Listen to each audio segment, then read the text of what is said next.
Hey, all right. Welcome to this Freaky Friday edition of Liquid Lunch on Biz TV. I'm John Tobacco, still on the White Claws. Crack yourself open a cold one. It's going to be quite the show we got coming at you today. All kinds of crazy things going on. The massive hypocrisy continues. I am actually officially announcing that I'm switching over to my summer drink starting today, this afternoon. In the winter, when it's colder out, under 50 degrees, I go with brown drinks, bourbons, ryes, of that sort. And then my summer drink is clear drinks. And my clear drink of choice is gin and tonic. So there was a time when we were being told in the beginning that you could use quinine to fight off the coronavirus, and there's a lot of quinine in hydroxychloroquine, and there's quinine in tonic water. So, good old JT goes out, and I got about 3 cases of tonic water with multiple quinine. So it's about time I switch over to my summer drink. The Dow needs a drink as we come into the top of the hour right here. Dow down 550. I told you if it closed below 26,000, the next stop was 24,000.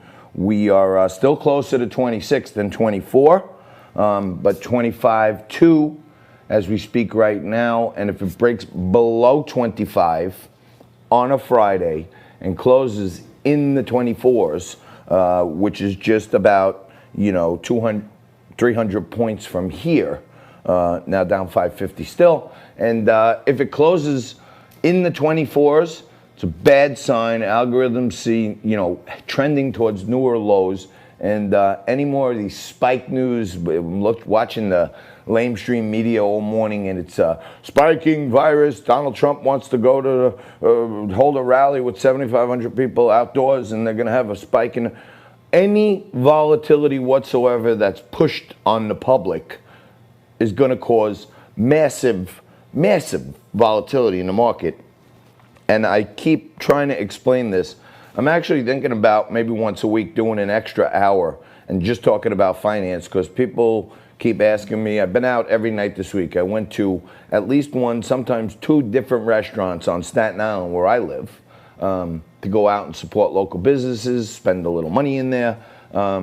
And everywhere I go, people say, I'm watching Liquid Lunch. I loved it the other day when you said this, and you had the Aunt Jemima and the Uncle Ben and the Lucky Charms. But what about the market? Why do you keep saying it's going to 19,000? Why are you doing that, JT? I'm telling you that there's a systemic problem right now with too much government intervention. And I've used the term inflation, insemination. It's intervention. And if you want to have a truly free market, you cannot have external forces like government intervention. So you got to spit that toxicity out of the market. And it has to happen, and made me remember also, I was sitting outside this morning doing my preparation, and, my kids are the greatest gift I have on earth. And I got to spend Saturday and Sunday with the whole family here, Father's Day and all that. Me and my brother Todd actually hit the trifecta and the superfecta in the Father's Day running of the Belmont Stakes, which was amazing also. But my kids bought me, a beautiful pair of sunglasses. Of course, on Father's Day, they gave me a photo of them, and they were going to be delivered shortly. Well, they have arrived. And take a look at this. Beautiful pair of polarized Ray-Bans, matte black. Not sure if you could see that, but Tori, Ava, John, thank you. I love you. These are my glasses. I don't want to be a weirdo and wear sunglasses inside, but I did, kind of want to talk about it. Bitcoin is still also something I want to talk a little more about. 9,200 in a little bit of a danger zone here. Breaks below 9,000. We could have a problem. You got no problem at all. Stay right there. Crack up a cold one. Coming back at you to mix it up right after this. 5, 4, 3, 2.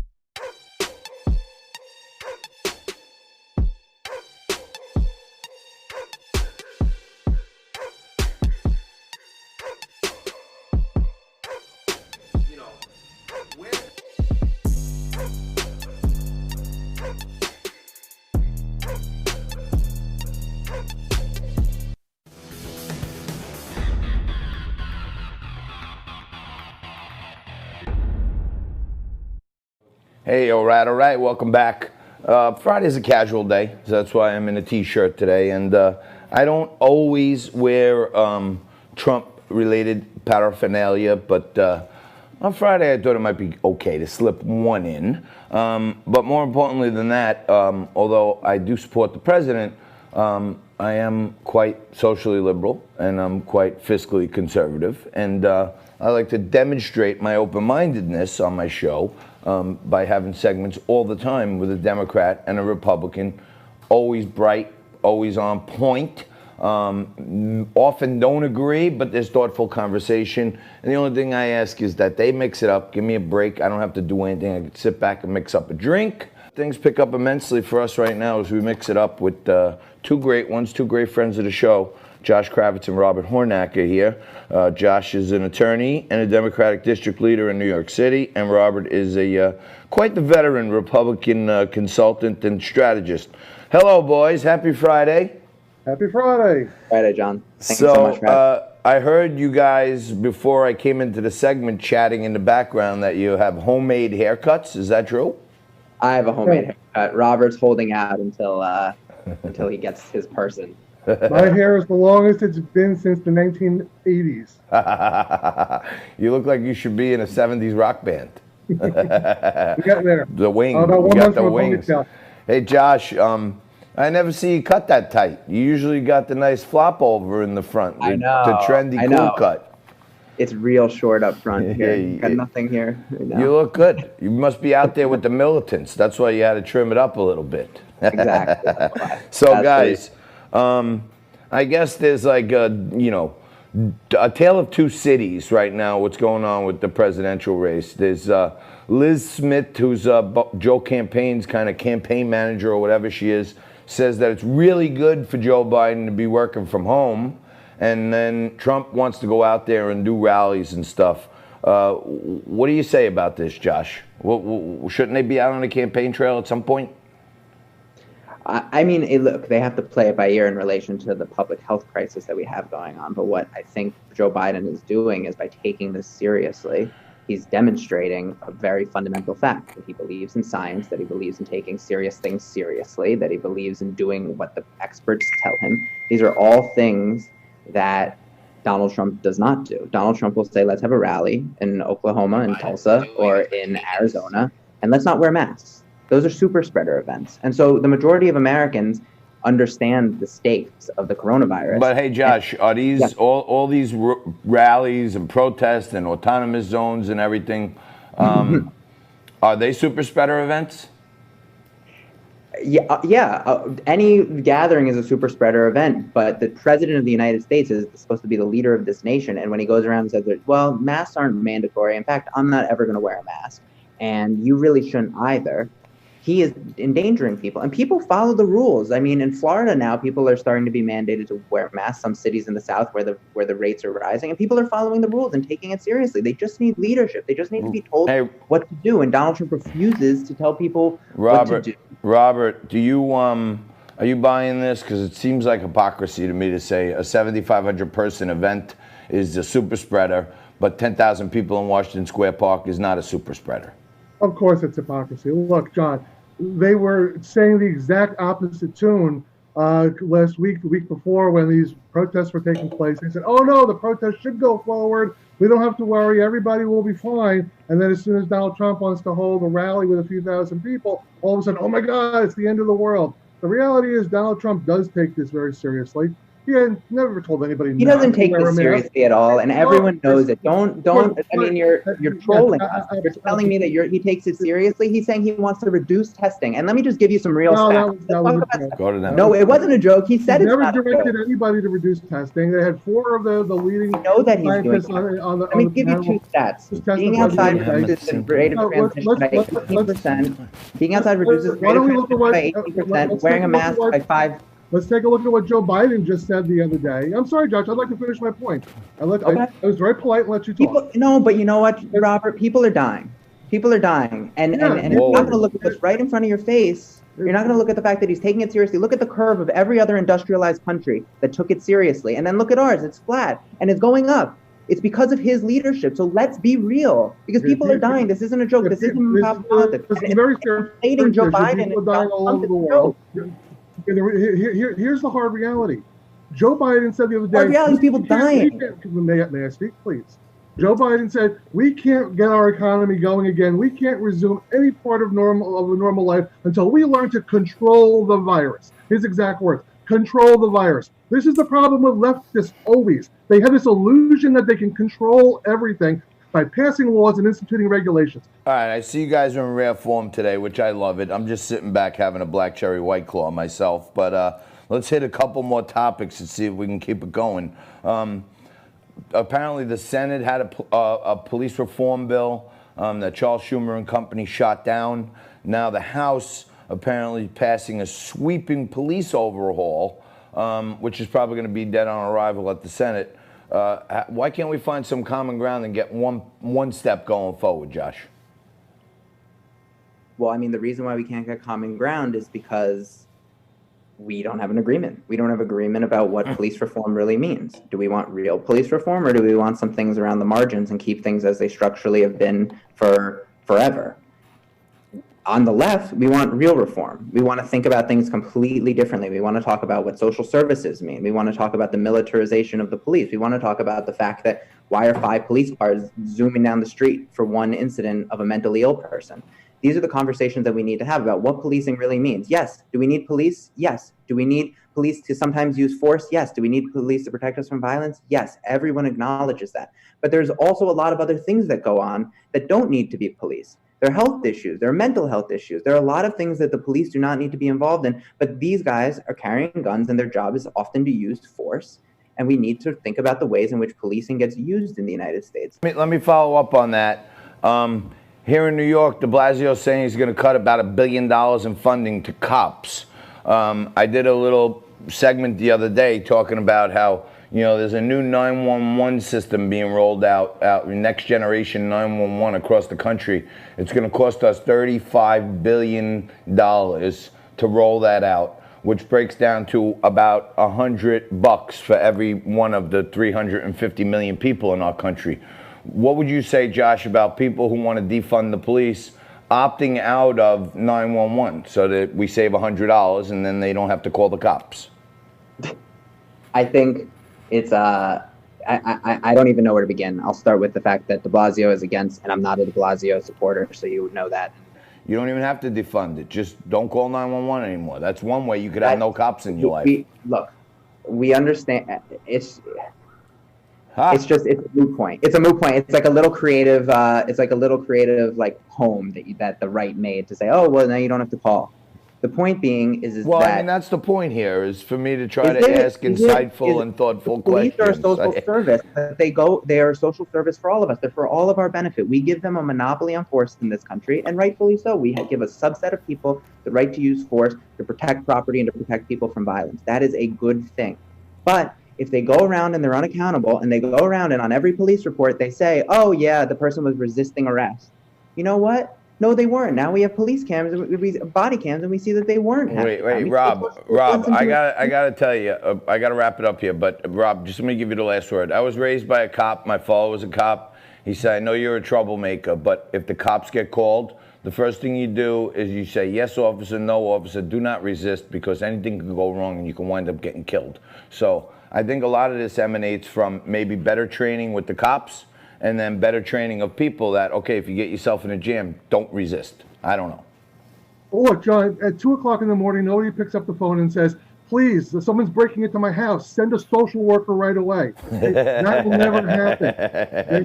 The reality, however, is because of the coronavirus shutdown and the collapse of our economy, there's going to be cuts in funding across the board. All of our social services are going to be hit. So there's not going to be more money for social services, and there's not going to be more money for cops, unfortunately. All right. What we need is better training, advanced training in use of force and how to use that discretion and that authority that we give them so that we make sure that we have the best trained, most effective police on the job. I got to leave it there, boys. That's got to be our goal. Thank you, agree on Robert. that if you want to ring the bell. Josh, Robert, yeah, okay. We all agree we hate de Blasio. Fantastic. Yes. Guys, thank you so much. Really appreciate it. Have a great weekend. You, don't go anywhere. Stay right there. We're coming back with more Liquid Lunch right after this. Welcome back, folks. I've been taking my makeup off every day with the coronavirus wipes. I'm still. Yesterday, I'm being told a number of folks came up to me yesterday and said that in the first hour there were like 5-minute periods of no audio on the show, no on Facebook, not on Biz TV. And by the way, you go to BizVod, BIZVOD, okay, and the show's there. Okay, that's where you go watch it. If you want to watch it on your TV or on a smart TV or something like that, you can go there. But again, I think Facebook is screwing with me because we're doing so good. If I showed you, Nico, how much was our viewership up last month? You just showed me the number. It was like 100-something%. Yeah, we were up, I think like 30% in overall viewership. Yeah, he again, interactions. We were up 180%. Yeah, 170 or 180% in interactions. Okay, so Facebook probably sees conservative content. They probably don't even want to look into it, but you know, in any event, we are getting slapped around by Facebook a little bit, and I'm trying to find an alternative platform. If anybody knows any alternative platforms where I can live stream, I'd love to take the show off of Facebook, because at this point, they are socialists. They're basically determining what my First Amendment rights is, and they're shutting off the audio. They won't let me promote things. Let's see what happens here, okay? For those of you who missed it, I have been laying into Nico pretty heavily, and I do it all the time. It's part of my shtick, and I have heart-to-hearts with him on the side, and I tell him, listen, it's just a joke. I want you to take a look at this video and tell me why this is politically, tell me if this is political discourse, okay? Watch this.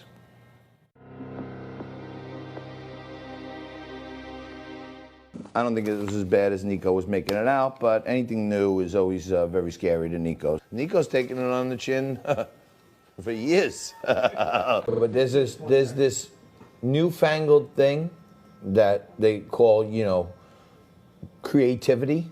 Nico screws up all the time, and then he points at Jess. The only thing is I feel bad for Jess, because Jess, even if I'm outside, she still has to be stuck in the house with this bum Nico. And he can't take it. He acts like a real baby sometimes. He goes home and he pouts to his dad. Seen that time, seen that channel.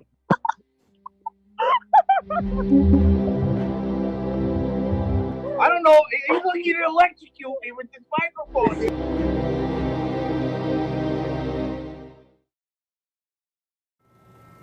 I don't know. Seriously, I'm watching the comments right now. I'm only paying attention to the Facebook. We got 22 people on there at this current moment. We've been averaging, you know, 700, 1,000, sometimes 2,000 views on the show from when we post it till the next day's show. So we're doing really good. I think we're reaching like 37,000 people a week last week or something like that. All our numbers are going up on Facebook, so we're actually enhancing their platform, but yet because they don't like the words that are coming out of my mouth, they are trying to screw with my content, okay? And Nico threw me in the pool. I did not mention a single political word, not a Trump, not a anything. This was like outtakes. This is like reality style stuff, like outtakes of the show, interactions between me and my producer, which have nothing to do with politics. I'm losing it. I'm losing it. I gotta have another White Claw. We have Michael John's. They're good, aren't they?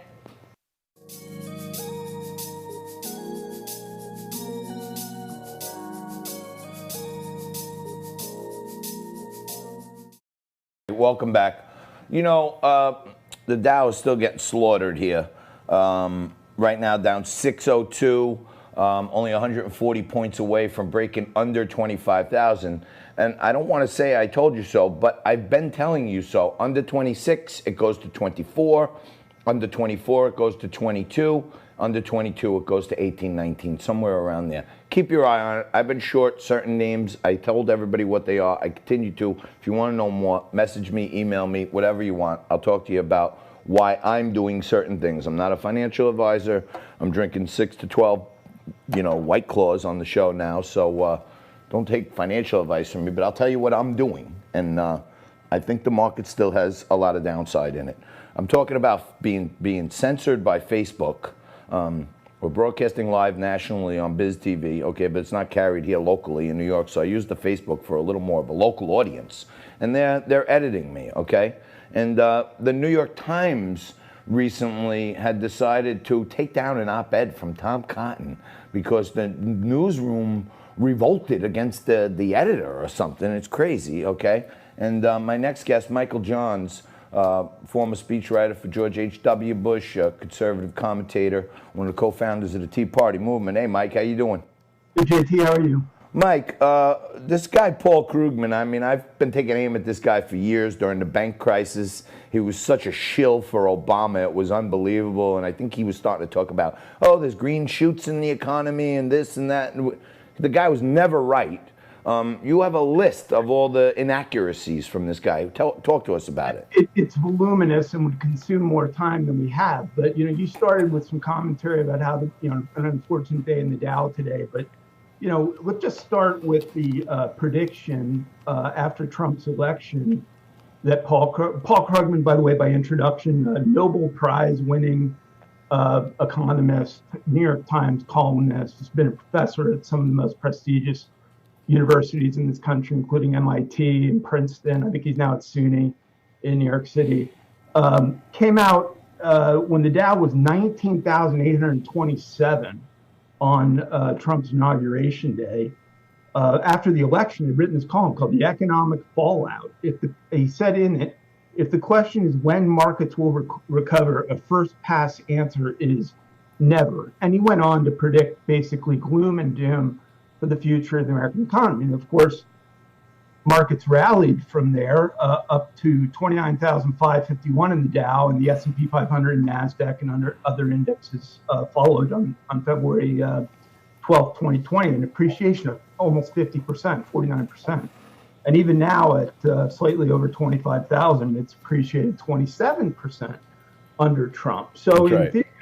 Basically, you have to look at Trump's economic management in this country, particularly pre-coronavirus, but even with coronavirus, as being not the cataclysmic future that Krugman so confidently predicted back in 16. This guy Mike, this guy Krugman's like, to me, he's a bum. I mean, if you're an award-winning journalist, be an objective journalist. Don't hack everything to sound the way you want it to sound, because I don't think you deserve our respect anymore as a journalist. Absolutely, and I think when you go through, this is a crisis in academia, it's a crisis in media, and of course this guy's a big figure in both professions. I believe he's the second most cited individual in curriculums in colleges.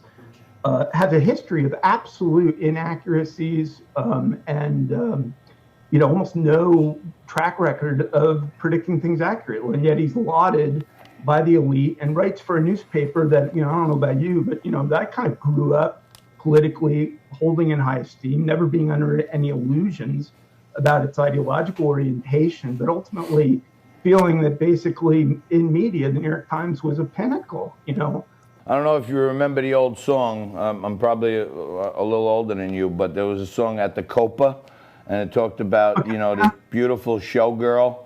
And then towards the end, it starts talking about, but that was 30 years ago when there used to be a show, and now it's disco, right? That's what, but not for Lola. I think the New York Times is Lola, if you ask me. It's busted down. It was the proud gray lady. It was the pinnacle of world news, what was on the New York Times front page. And now, to me, it's like a busted up lounge singer who's, working in some off the strip casino in Vegas or something. I hate to say it, but prostituted itself to the left and thrown objectivity and journalism out the window. Yeah, the list goes on with Krugman, and I, have read this guy since almost the beginning. But he was one of the leading figures, frankly, in media that was always alleging that our Tea Party movement was really not about what we said it was about. He wrote back in 2019, any notion that the Tea Party failed in its objectives is nonsense. It was all about racial animosity. And of course, you look at the individuals that we look to for leadership in our movement, people like Alan West and Tim Scott, Herman Cain, Larry Elder, Lynn Swan, whose candidacy we supported in Pennsylvania, Ken Blackwell, Mia Love out in Utah. We actually had a great degree of focus, just not ideologically, along the individuals that he wanted, which was for us to essentially embrace Obama. And that was constant article columns and tweets from him attempting to undermine the validity of the largest grassroots political movement in our country's history. And it just goes on from there. Saying Bernie Sanders was not a socialist. Oh my God! When Bernie, he said the leader of Nicaragua was a fine person. You know what I mean? Like, if that doesn't make you a socialist, what does? We're gonna have to leave it there, Mike. Thank you. He's here for us every Friday, and one of the best guys we have. Thank you so much, always, for your time and all your help with the show, Mike. Thanks a lot. Yeah, have a good weekend. We're taking a quick break. I'm having another White Claw. You stay right there. We're going to crack up with Barry Goldsmith right after this.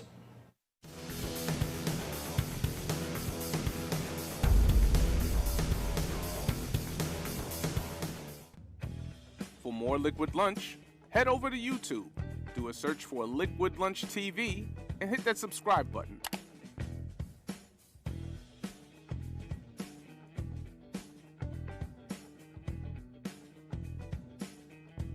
A Columbus statue, I think they may have a slightly bigger problem here than they're having in Washington. But I don't know. We'll see. Maybe it's on private property. They can't come. What about a bowling alley with heads of statues that were beheaded? How do you Come on, don't use all your good material now. Why should people pull down statues? What you do is you donate them to the NFL, to college football. All right, Barry, back in 10 seconds live. Okay.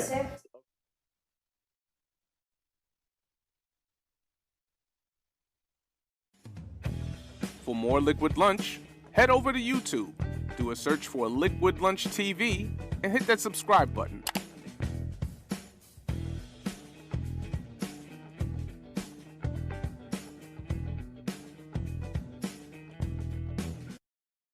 All right, listen, we fool around every day. All right, Liquid Lunch is kind of this, let's call it a white canvas every day when it starts, and I throw a whole bunch of paint at it, and then my guests come on and make all kinds of artistic impressions on it, and the show winds up being a blend of all kinds of greatness, if you ask me, okay?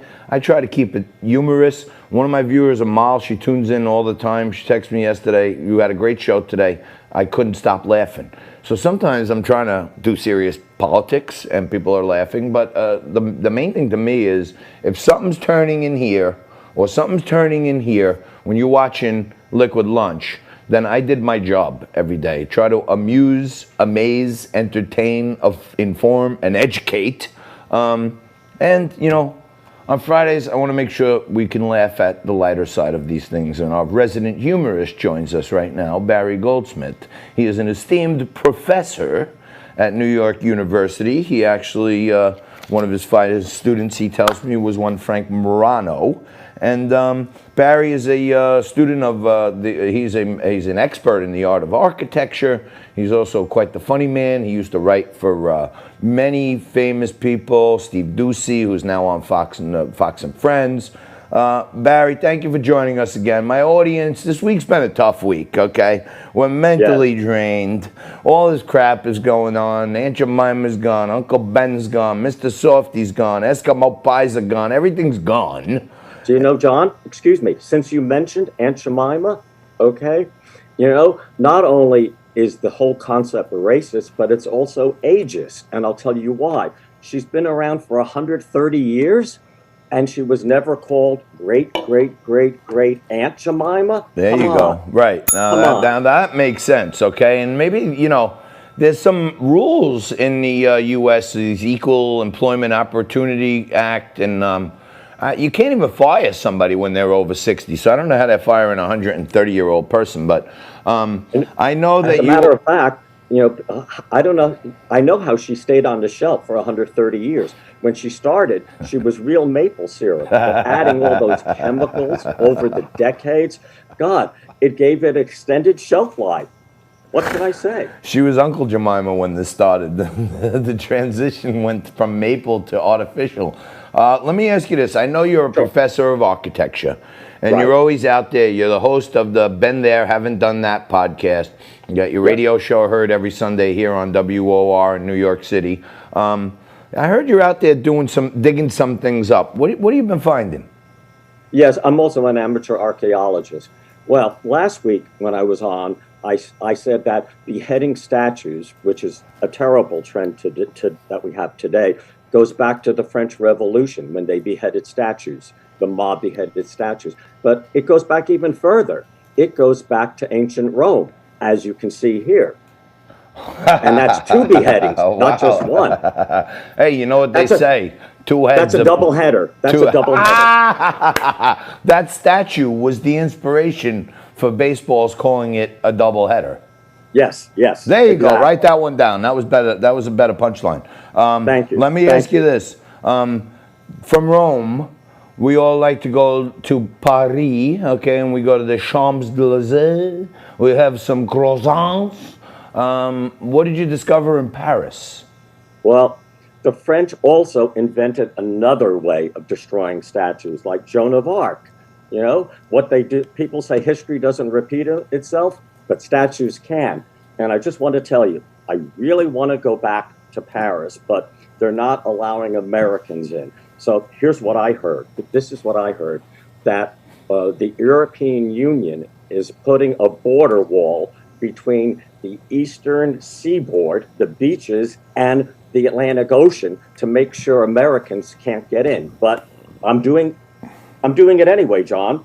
All right, so somehow you're going to jump the wall and you're going to get to France. Let me ask you this. I heard even locally here, you have showed me homes of presidents that lived in New York City and famous architecture and stuff like that. What have you found right here under our nose in Central Park? Well, okay. Actually, what I found is a statue. And you know, the statues are sick and tired of being attacked and not fighting back. But right near, a block away in Central Park from the Metropolitan Museum of Art is a king of Poland. And here he is before. People were attacking him, saying nasty things, cursing him, giving him the finger, and he got scared. So you know what he finally did? As you can see here, he finally took up arms, and hey, Second Amendment lovers, he's not taking it anymore. You see that? Yeah, I see it. What do you think about you know, I know you're a student of architecture again. What do you think about them taking down the Teddy Roosevelt statue? First of all, they didn't have to take him down. They just could have turned him around and had his ass face all the visitors and Central Park. I mean, and you know what? There are ways of adapting political correctness to presidents and to animals. Now, Teddy Roosevelt was a big hunter. I love his home, Sagamore Hill in Oyster Bay on the North Shore of Long Island. You go in there and there's one animal head after another, big game lining the wall. What they could have done was just taken a bust, not the whole statue, not the horse, a bust of Teddy Roosevelt and mounted it inside the museum, the Museum of Natural History. Hey, Barry, what about, you know, I've been fooling around about Aunt Jemima. I've been, you know, having in memoriam to Aunt Jemima, I've been having my last bottle of it on my desk every day. But what about Quaker Oats? Quaker Oats owns the company. They also have this, like, cartoon Quaker guy on there. Are they in jeopardy? They're in jeopardy now because of religion, the separation of church and state. they're going to have to rebrand and rename Quaker Oats Atheist Oats. And that's the only way you can go. But, John, I just wanted to say more about this statue business, okay? I don't know why they didn't keep the statues of Benedict Arnold. You just turn the statue, rotate it 180 degrees, do a complete about face, and you put in bronze daggers in his back, and you can keep Benedict Arnold. Plus, you know what's going to happen yet? We're going to get even with these people toppling statues. And you know how? They're going to start toppling statues of William Howard Taft, all right? Why? You remember William Howard Taft? 10 seconds. He was our fattest president. And all the ones who were doing it, guess what? They're going to wind up in the ER with ruptured hernias. That's what's going to happen. Oh! All right, let's leave it on that. Great ending. Barry Goldsmith, thank you so much.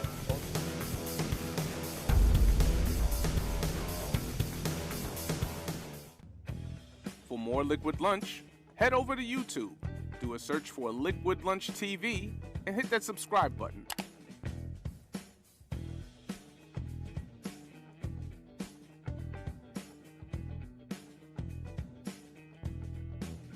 All right, welcome back. Just breezing through the show today. It's the kickoff of Hour 2. It's the second half.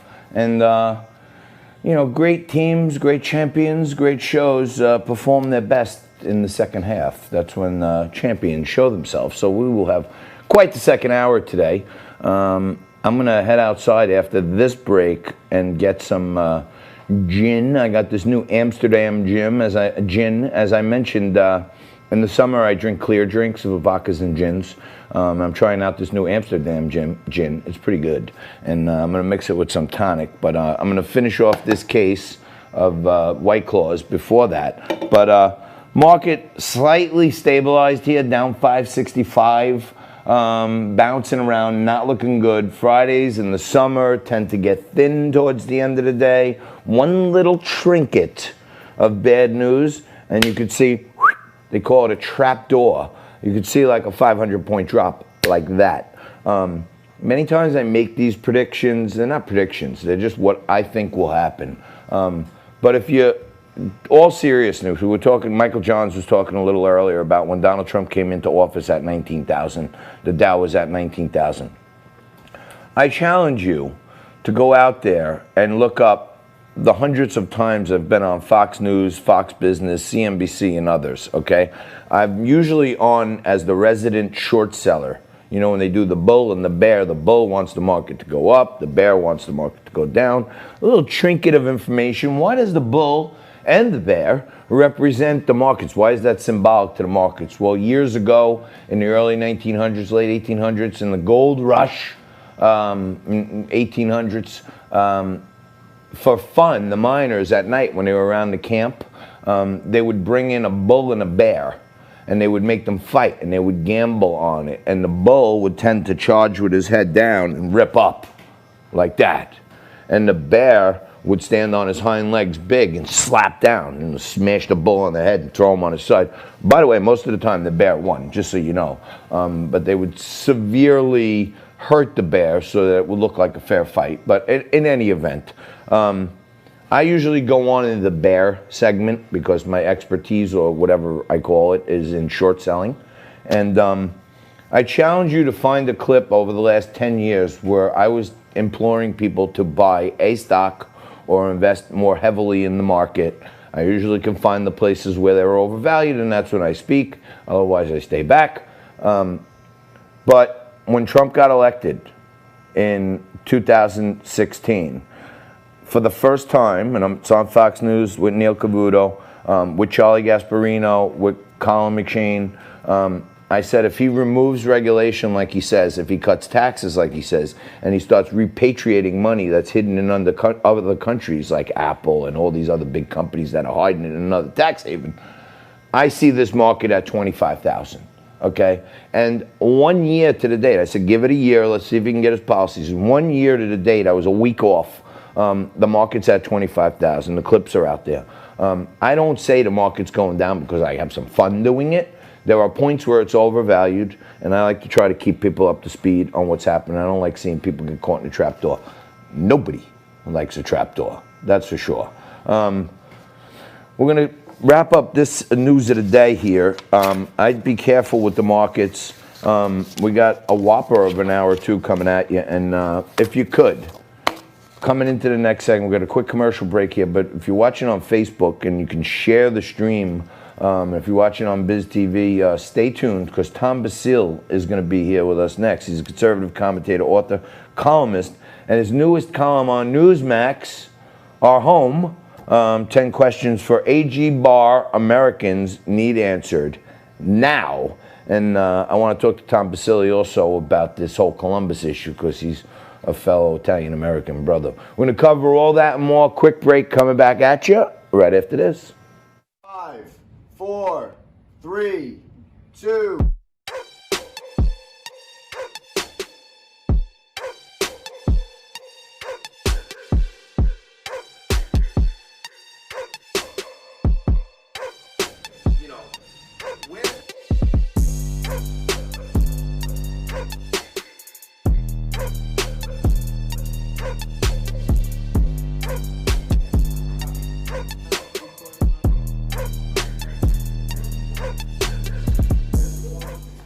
Danino's, the arugula pie, white arugula pie with fresh grated Parmesan. This is the margarita pie, it's beauty. This is the clam pie. Danino's is famous for the clam pie, delicious.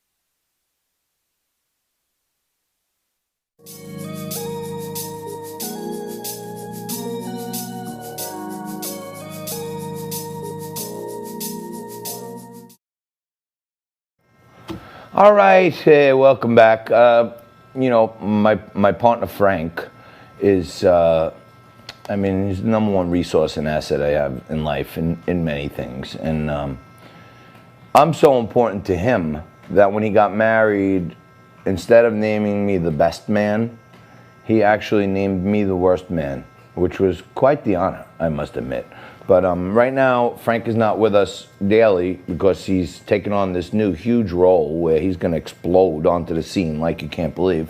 He's moved over from the Joe Piscopo show, a humble morning show here in New York on AM 970 The Answer. And now he stepped up his game and he's over at 77 WABC. And I remember when I was a kid, dining room. But, you know, Imus, all the legends, Bob Grant, they're all on 77. That's where Frankie's going.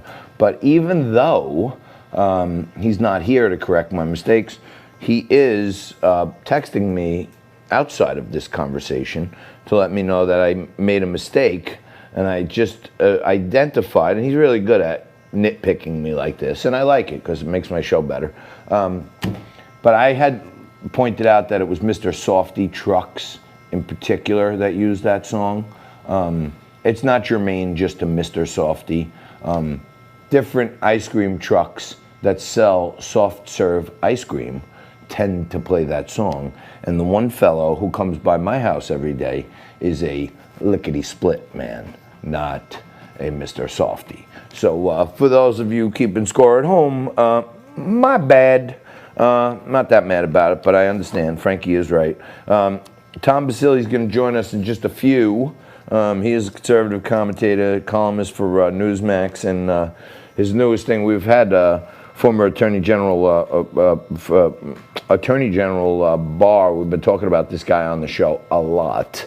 And Tom's article about the things we need to ask him, I think there are some serious questions that need to be asked, and we're gonna cover that.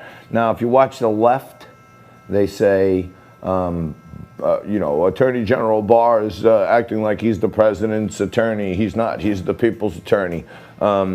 And then some people on the right say, you know, is this guy part of the deep state? Because he says all the right things, but how come he hasn't locked anyone up?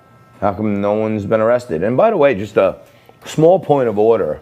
I haven't fact-checked this yet, but if anybody out there knows more about this, or you can send me some more research, I'm trying to look into it. But I saw a story on Twitter the other day that out of 12 members of the NYPD prosecution, or the people who saw Anthony Weiner's laptop, cops, investigators, etc., here in New York, of the 12 people that actually saw that laptop, apparently 9 of them have committed suicide in the last few years. So I'm going to take a little closer look at that. But there are tough questions that need to be asked, and you know, hopefully when Tom gets here we can get into that.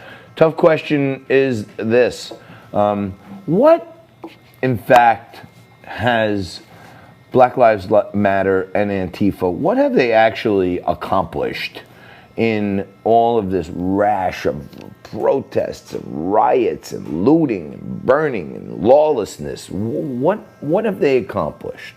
Okay? We have 2 bunches of people in Washington. The Democrats control the House. The Republicans control the Senate. They both saying we want police reform. The senators come out with a bill, the Democrats say no. The House comes out with a bill, the Republicans in the Senate say no. So we're actually, if you don't realize it yet, okay, we, the people, in order to form a more perfect union, need our politicians to stop intentionally dividing us. Because that's what's happening. So now they're both going to bicker back and forth about how our bill's better, your bill's better, my bill's better than your bill, you're rubber, I'm glue, whatever you need sticks to you. This is what they're doing. And at the same time, I think, you know, while Nero fiddles, Rome is burning. Okay, we have autonomous zones. We have New York City's like a war zone, from what I hear. Now, Bill de Blasio, in a total act of spite jobness, he wants to take probably one of the most famous streets in the world, Fifth Avenue, and he wants to paint in the middle of the street Black Lives Matter, like a block long. Coincidentally, the perfect place he chooses is in front of Trump Tower. So at a time when you think you would be trying to find ways to unite people, the actions of all of these blue mayors and blue governors continue to do nothing but stoke the flames of hatred and kill any opportunity, extinguish any opportunity of uniting people. It's crazy, okay? And you know, I'm seriously thinking about, you know, this new slogan is defund the police. I'm thinking myself personally of starting one of these GoFundMes or something and do a page to defund de Blasio, okay? And it would take a mammoth effort to actually get him out of office, but I can tell you this. Governor Andrew Cuomo, by sending all of these people back to the nursing homes, he started to plug a big hole in our public employee retirement system, because he allowed a whole bunch of senior citizens who were collecting pensions from the state to basically be killed and infect all their friends in the nursing home with him. So he's got a couple extra shekels laying around. And, you know, Governor Cuomo's #1 ally, his right-hand man, is, you know, Tom Hagen. Joe Prococo, I believe, is sitting in jail right now because of all the kickbacks and bribes that he allegedly took during the Buffalo Billions scandal.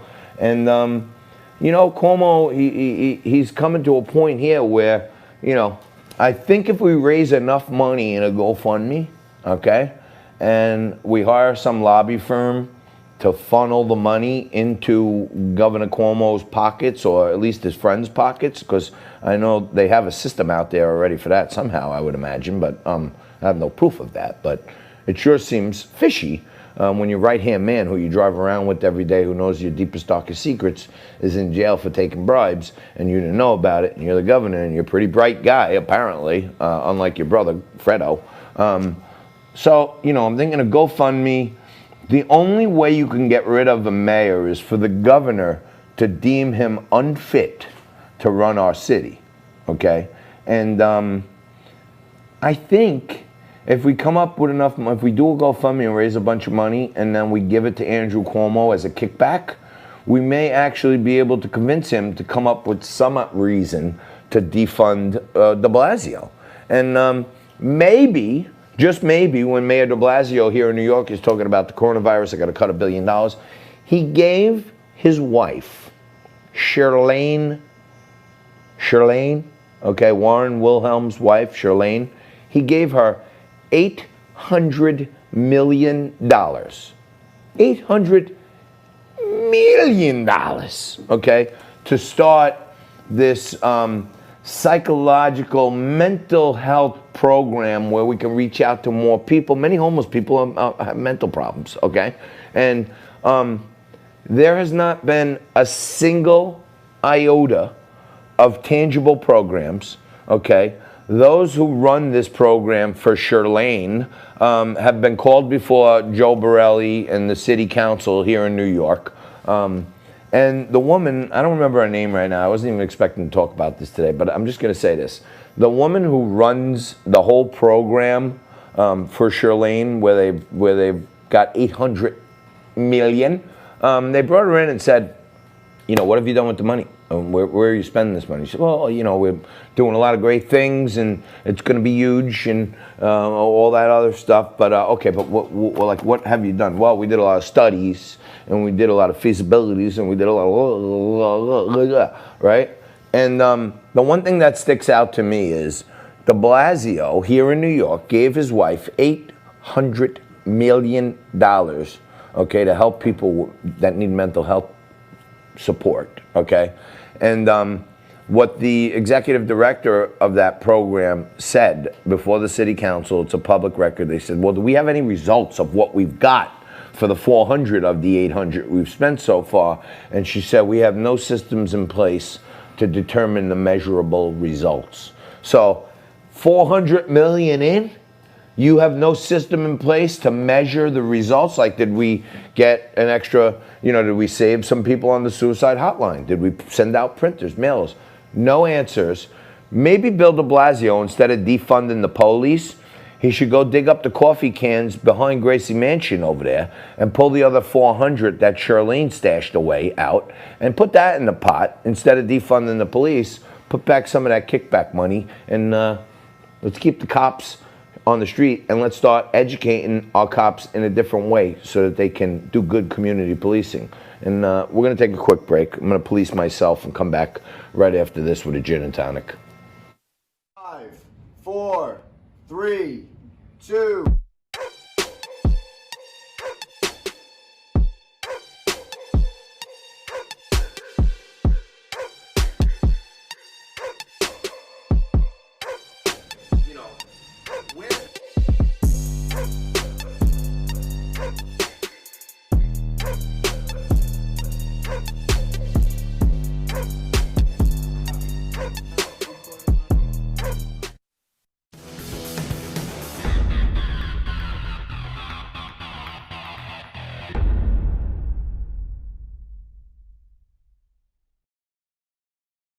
All right, welcome back. Just breezing through hour two, and lots going on in the world and the country and all this other stuff. But we really, I continue to think that Attorney General Barr is a great supporter of the president. I think the Department of Justice interventions in the Michael Flynn case, and hopefully in the Roger Stone case, I think these things will pan out to show us that he's been a great ally of the president's. I do have some friends who are, staunch conservatives who say, deeper than I understand, he's part of the deep state, and he's never really going to throw anybody important in jail because it's just a code of omerta with these deep staters. So I don't know, but a guy who knows a heck of a lot more about this than me is Tom Basile.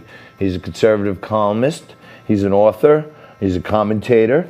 And Tom, thanks for joining us. Really appreciate it, brother.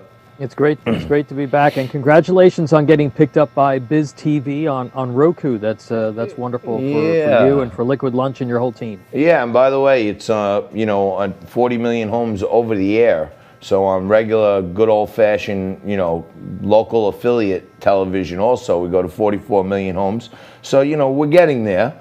And you and I, we have a common bond with Newsmax. That's where this all started for me. And I, continue to try to make contributions wherever I can. And I love putting stuff out that you write on Newsmax. But thank you. You have this column, 10 questions for AG Barr, Americans need answered now. Take us through this, because I'm still up in the air. I want to like him, but I'm just not sure.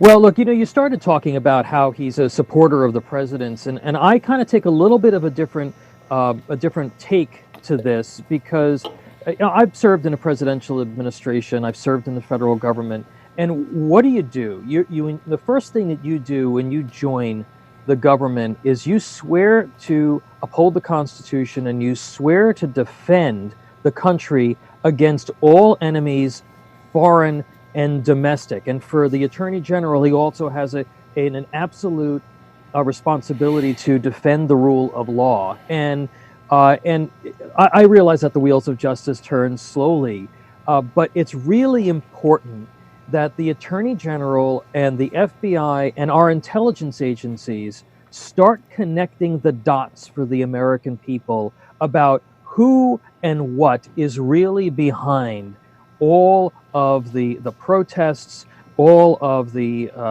discord that you're seeing, all the destruction, all of the hate, all of the violence that you're seeing on the streets of America.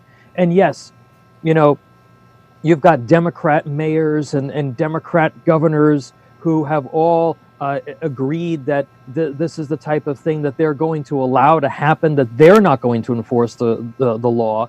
But I really would love to see the Attorney General start telling us who's funding the pallets of bricks that are being dropped in these cities, who's paying for these protesters to be transported by bus into these cities, who are the people who are organizing Antifa, what are the shell organizations and maybe even companies and individuals that the funding for these groups are coming from, like Black Lives Matter.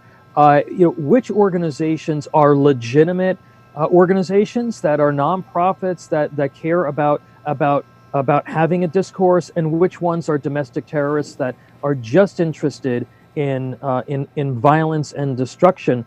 And we really need to know that. That's very important for the American people to understand. Yeah, no, you're right. Why can't they give us, because our news is so disjointed now. I read stuff on Facebook, and then I'm like, holy crap, and then I quick copy and paste and send it to Frank, and then Frank will come back to me and say, wait, you didn't even read. Look, they trick you so many ways that you don't know what's news. Right.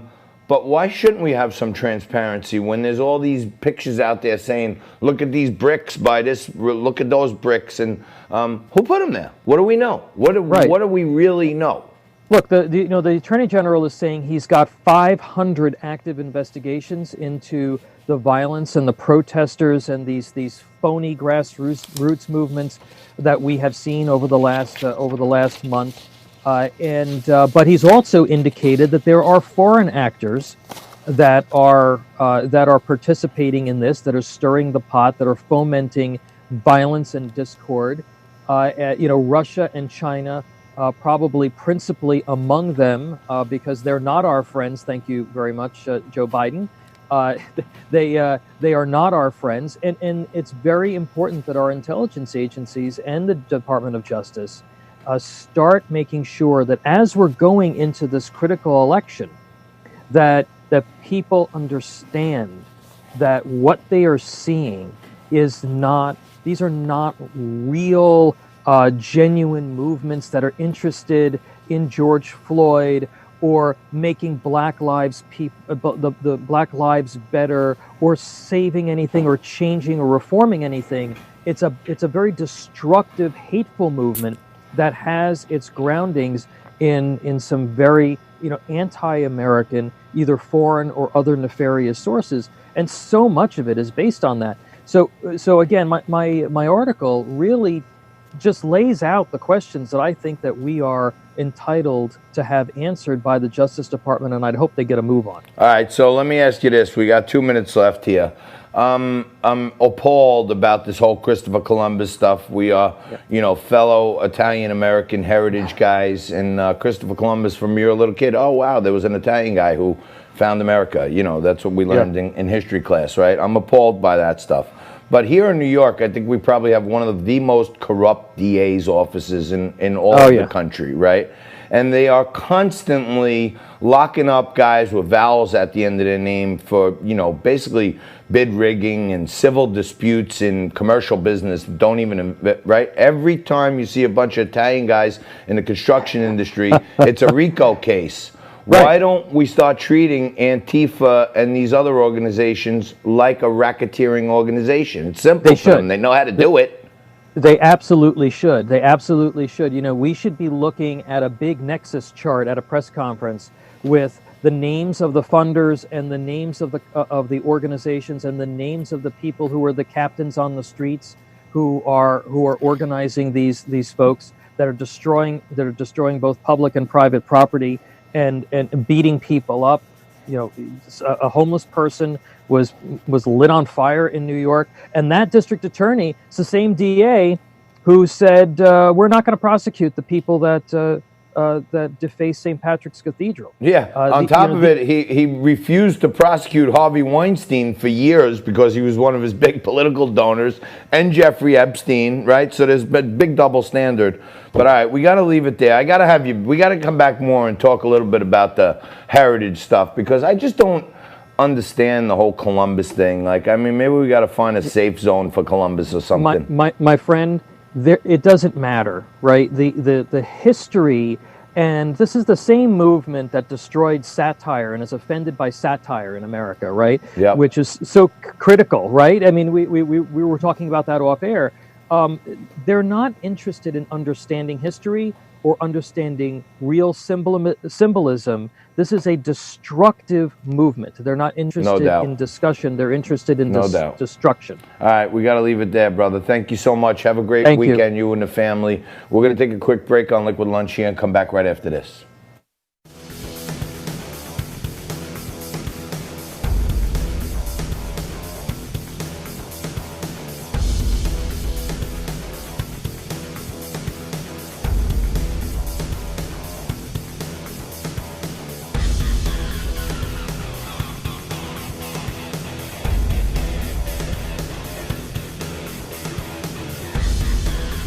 I always say crack open a cold one. I hope you do every so often, because that's part of the fun of the show. If you want to be in on all the jokes, you got to be drinking with us. A lot of people drink, and a lot of people send some pictures into the Facebook stream if you're having a cocktail. I don't know. My phone's rolling around here somewhere, but I'm gonna grab it. Lots going on. Being that it's just about the end of hour 2 at the end of a week where there's been so much craziness going on, I'm switching over from White Claws, which is a nice way to get things started, but to the gin and tonics we go. And to one of my favorites we go. Zen Sam's joins us right now to wrap up the week. And I mean, if you want a beautiful ending to your week, you got to sign up Zen Sam's to end the week with you.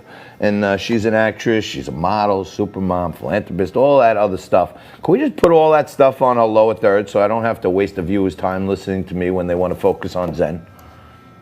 Hi, Zen. Hi, John. How are you? You look like the party started at your house. Oh, baby, this party's been going for years. But yeah.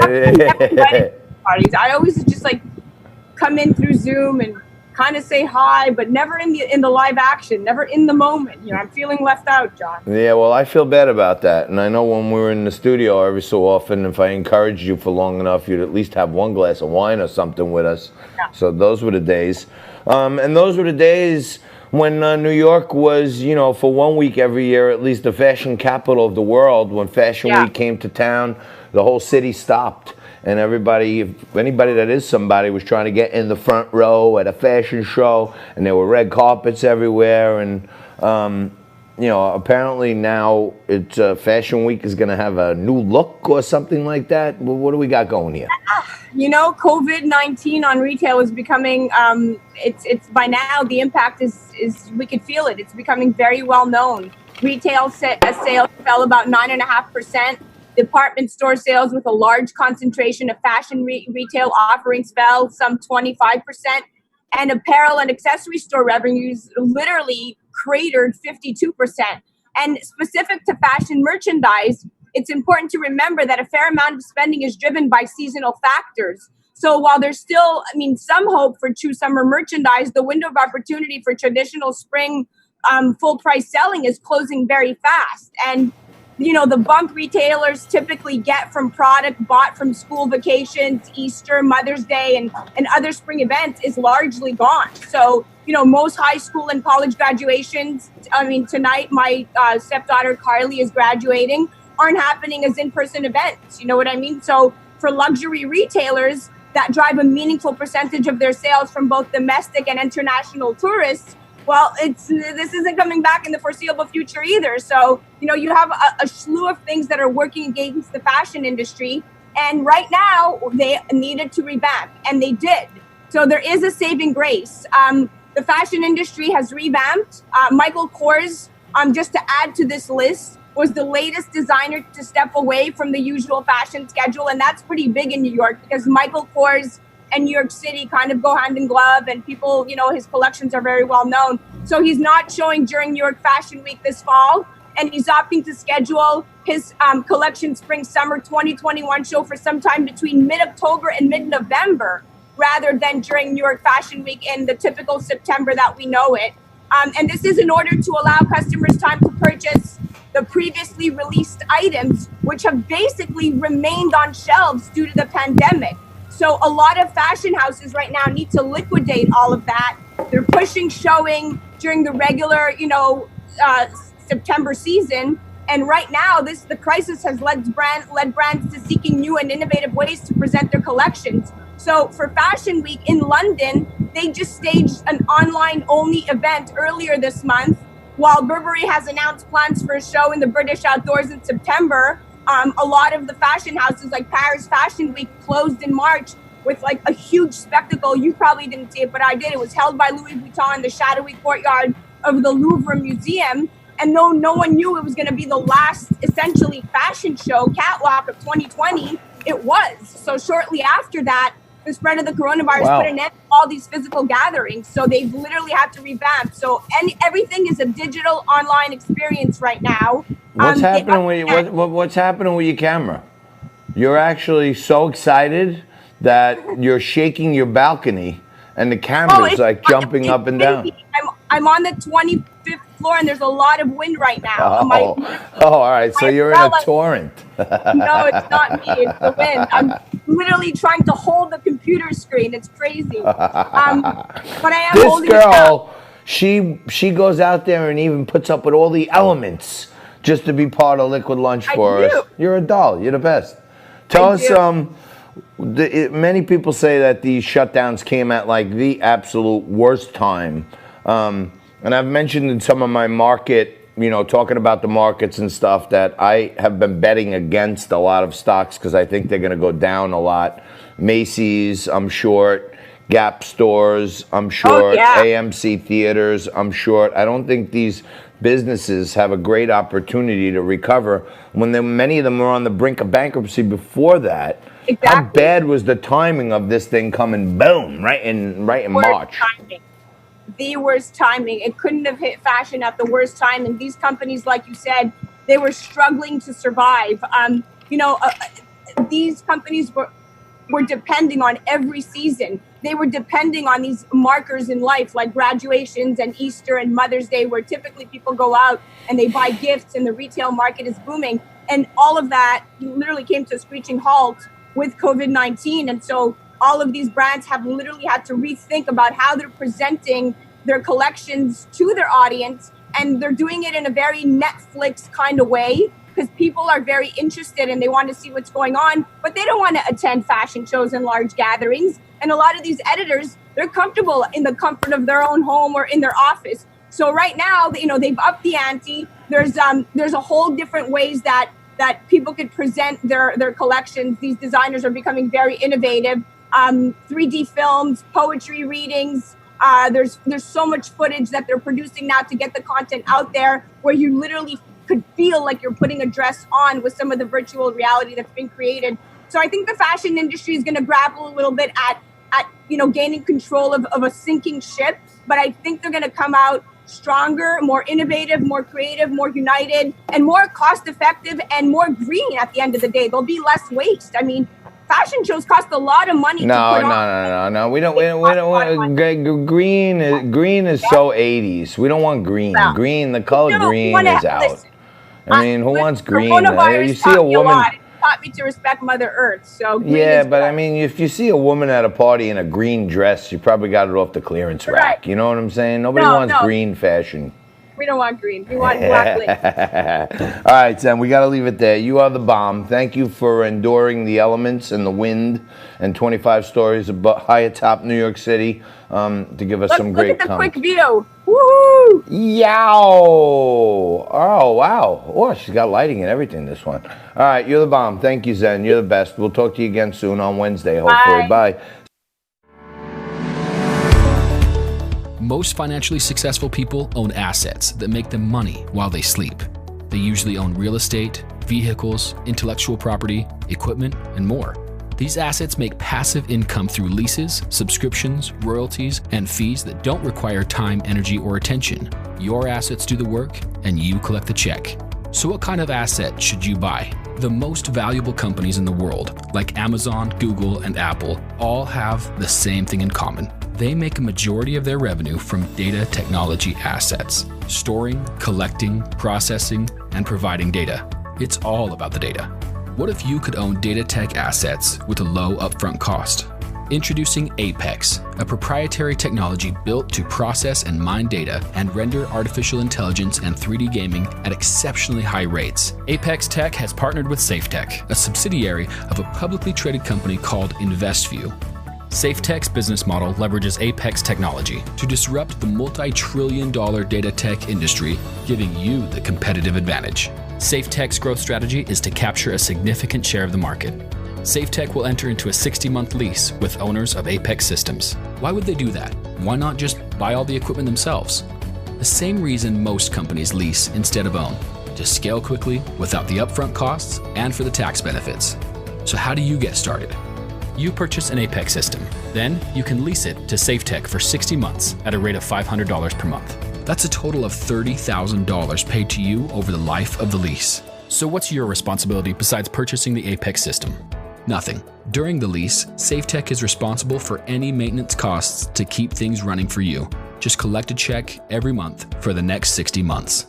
This tremendous financial opportunity positions you to follow the strategies of the financially successful. You can leverage data technology to produce passive income that generates revenue without your time, energy, or effort. This is what is meant by creating multiple streams of income.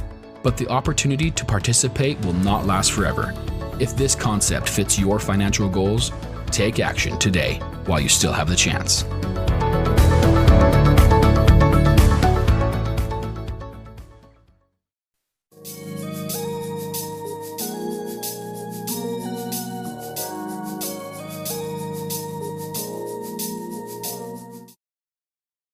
All right, welcome back. We're wrapping up the show today.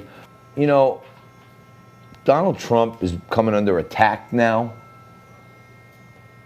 He's coming under attack because he's saying that, you know, testing is causing the rise in cases. And it would make sense if you think about it, because just 2 months ago, Governor Cuomo, Morning Joe, every single person on the left, the most left wing of zealots like Joe Scarborough, we're talking about we need testing. We have to have testing. We'll never know if we don't have testing. Okay? They sound like the Grip Crew at a rock concert. Testing. All they wanted was testing. Now we're doing voluminous testing. I think we've tested, you know, maybe 10% of our whole population in the last month or so, coming from zero. That's pretty good. And if you're doing more testing, then it only makes sense that there would be more cases. To me, we've had some colossal failures in this whole COVID thing, and I think, you know, some governors turning the other cheek as they send, you know, a whole bunch of senior citizens who fought and worked and were part of the foundation and fabric of building this new modern era of America were basically put to their death, which is sad. But I'm going to wrap it up for today on a good note. It's Freaky Friday. It was a funny Friday. It was a fantastic Friday for me. And I hope it was the same for you. I'm going to be here again Monday morning. Same bat time, same bat channel. More Liquid Lunch. Have a great weekend.